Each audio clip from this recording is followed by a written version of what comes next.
দেশের ব্যাংক খাতে সুশাসন ফেরানো এবং খেলাপি কমাতে 18 মাসের পরিকল্পনা হাতে নিয়েছে বাংলাদেশ ব্যাংক। একই সঙ্গে অর্থঋণ আদালতের মামলা দ্রুত নিষ্পত্তি করারও উদ্যোগ নেওয়া হয়েছে। মুদ্রানীতি ঘোষণার সময় এসব কথা বলেন গভর্নর মুস্তাকুর রহমান। নতুন অর্থবছরের জন্য দেয়া মুদ্রানীতিতে এবার অপরিবর্তিত রাখা হয়েছে নীতি সুধার। বিস্তারিত জানাচ্ছেন আব্দুল জাহের আনাস। দেশের ব্যাংক খাতের সবচেয়ে বড় দুশ্চিন্তার কারণ খেলাপি ঋণ। বর্তমানে যে হার 30%-এর উপরে। বিভিন্ন সময় এটি কমাতে নীতি সহায়তা কিংবা সুযোগ দেওয়া হলেও তা অপব্যবহার হয়েছে বেশিরভাগ ক্ষেত্রে। তবে এবার আরও কঠোর হচ্ছে কেন্দ্রীয় ব্যাংক। নতুন অর্থবছরের প্রথমার্ধের মুদ্রানীতি ঘোষণাকালে গভর্নর জানান, এজন্য নেওয়া হয়েছে 18 মাসের একটি সুনির্দিষ্ট কর্মপরিকল্পনা।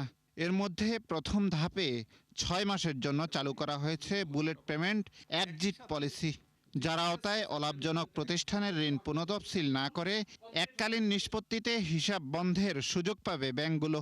আমরা আসলে আগামী 18 মাসের একটা প্ল্যান করেছি এনপিএল এর জন্য। এর মধ্যে ফার্স্ট 6 মান্থসের একটা পলিসি আপনারা দেখেছেন গতকাল। অর্থাৎ আমরা বুলেট পেমেন্টে এক্সিট পলিসি, আমরা কিন্তু এই রিশিডিউল এই জিনিসটাকে আর এনকারেজ করছি না।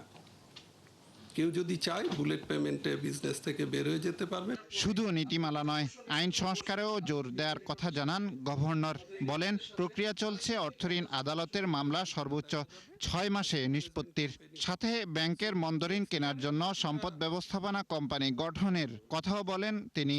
সিটি গ্রুপের ঋণ জটিলতা সমাধানে 3 শীর্ষ ব্যাংকের ব্যবস্থাপনা পরিচালকদের দায়িত্ব দেওয়ার কথাও জানান গভর্নর।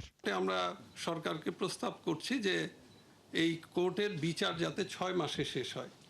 অর্থাৎ আমরা যেই লোন কোর্টগুলোতে দেখি অর্থঋণ আদালত বা অন্যান্য আদালতে গিয়ে এই কেসগুলো অনেক লম্বা সময় ধরে চলে, সেই সুযোগটা আমরা কমানোর জন্য সুপারিশ করেছি। এদিনের মুদ্রানীতিতে আগের 10%-ই অপরিবর্তিত রাখা হয়েছে নীতি সুধার। আর বেসরকারি খাতের ঋণের প্রবৃদ্ধি মাত্র 7.5%। তবে উৎপাদন নিরবিচ্ছিন্ন রাখতে 4 থেকে 6% ভর্তুকিযুক্ত সুদে বিশেষ ঋণ সুবিধার চালু করার কথা জানান তিনি। কিছু সলিউশন বের করেছেন।